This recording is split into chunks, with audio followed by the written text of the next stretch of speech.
ఇంకెవరా next. నమస్కారం అండి. పాటలు రాయడం అన్నా పాడడం అన్నా నాకు చింతకాయ తొక్కతను పెట్టిన విద్య. అట్లనా అమ్మా? ఏం పాట రాసావమ్మా? ఇక ఇంటి అన్నా సారు. పచ్చగూర పాలకూర నేను వండినా పందికూర తిందురారా మొండి మొగడా. పచ్చగూర పాలకూర నేను వండినా పందికూర తిందురారా మొండి మొగడా.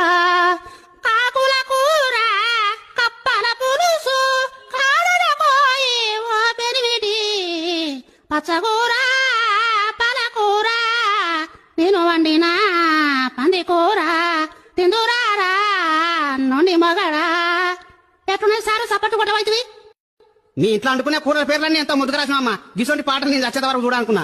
మంచిగా రాసినావమ్మా.